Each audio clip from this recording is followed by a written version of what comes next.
ಕಶ್ಯಪ ಬ್ರಹ್ಮನ ಮಗ, ದಿತಿಗರ್ಭ ಸಂಜಾತ, ಚತುರ್ಮುಖ ಬ್ರಹ್ಮನ ಮೊಮ್ಮಗ, ವಿಧಾತನಿಂದ ವಿಧಿ ಬರಹವನ್ನೇ ಬದಲಾಯಿಸಿ ಮರಣವನ್ನೇ ಮೆಟ್ಟಿ ನಿಂತ ಮಹಾವೀರ. Hello, Sangliana here.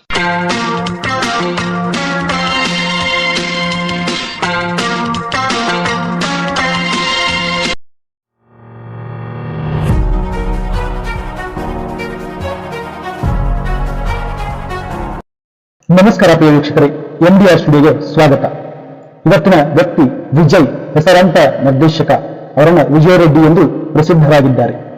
ಅವರು ಕೆಲವು ತಮಿಳು, ತೆಲುಗು ಮತ್ತು ಮಲಯಾಳಂ ಚಲನಚಿತ್ರಗಳನ್ನು ಹೊರತುಪಡಿಸಿ ಪ್ರಾಥಮಿಕವಾಗಿ ಕನ್ನಡ ಚಲನಚಿತ್ರಗಳಲ್ಲಿ ಕೆಲಸ ಮಾಡಿದ ಭಾರತೀಯ ಚಲನಚಿತ್ರ ನಿರ್ದೇಶಕರಾಗಿದ್ದರು. ಅವರು 50ಕ್ಕೂ ಹೆಚ್ಚು ಚಲನಚಿತ್ರಗಳನ್ನು ನಿರ್ದೇಶಿಸಿದ್ದಾರೆ ಮತ್ತು ಕೆಲವನ್ನು ನಿರ್ಮಿಸಿದ್ದಾರೆ.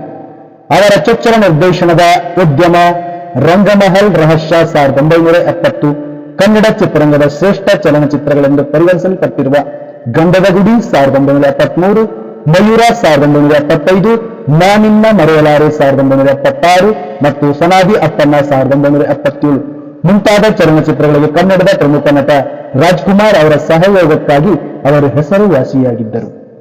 ವೀಕ್ಷಕರೇ, ಈ ಮಾಹಿತಿ ನಿಮಗೆ ನಮ್ಮ ಚಾನೆಲ್ನ ಸಬ್ಸ್ಕ್ರೈಬ್ ಮಾಡಿ ಮತ್ತು ಲೈಕ್ ಮಾಡಿ, ಶೇರ್ ಮಾಡಿ.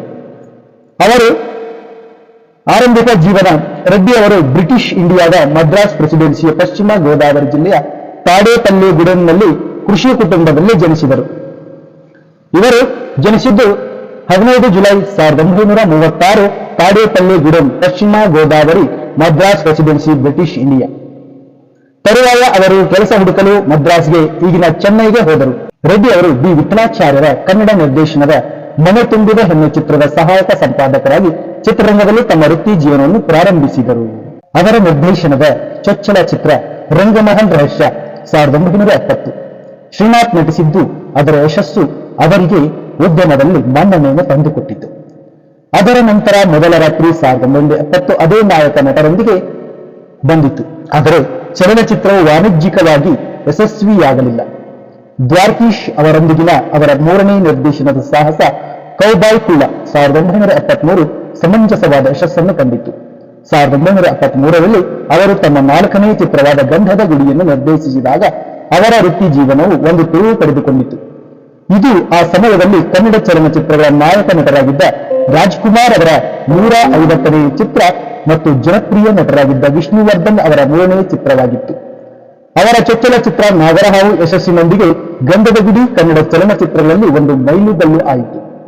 ವಿಜಯ್ ಅವರ ಮುಂದಿನ 5 ಚಲನಚಿತ್ರಗಳು ಶ್ರೀ ಶ್ರೀನಿವಾಸ ಕಲ್ಯಾಣ, ಮಯೂರ, ನಾನಿನ್ನ ಮರೆಯಲಾರೆ, ಬಡವರ ಬಂಧು ಮತ್ತು ಸನಾದಿ ಅಪ್ಪಣ್ಣ ಇವೆಲ್ಲವೂ ರಾಜ್ಕುಮಾರ್ ನಟಿಸಿದ ದೊಡ್ಡ ವಾಣಿಜ್ಯ ಯಶಸ್ಸನ್ನು ಗಳಿಸಿದವು. ಅವರು 1977ರ ಸನಾದಿ ಅಪ್ಪಣ್ಣ ಚಲನಚಿತ್ರದೊಂದಿಗೆ ರಾಷ್ಟ್ರೀಯ ಮನ್ನಣೆಯನ್ನು ಸಾಧಿಸಿದರು. ಇದು ನಾಯಕ ನಟ ರಾಜ್ಕುಮಾರ್ಗೆ ವಾದ್ಯವನ್ನು ನುಡಿಸುವ ಶಹನಾಯಿ ವಾದಕ ಬಿಸ್ಮಿಲ್ಲಾ ಖಾನ್ ಅವರನ್ನು ಪ್ರಶಂಸಿಸಿದ್ದರು.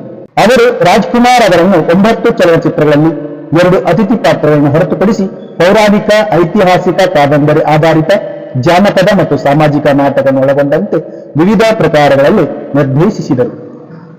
ರಾಜ್ಕುಮಾರ್ ಗಂಧದ ಗುಡಿ, ವಿಷ್ಣುವರ್ಧನ್, ಮೋಜುಗಾರ ಸೊಗಸುಗಾರ ಇಬ್ಬರ 150ನೇ ಸಿನಿಮಾಗಳನ್ನು ನಿರ್ದೇಶಿಸಿದ ಹೆಗ್ಗಳಿಕೆ ವಿಜಯ್ ರೆಡ್ಡಿ ಅವರಿಗೆ ಸಲ್ಲುತ್ತದೆ.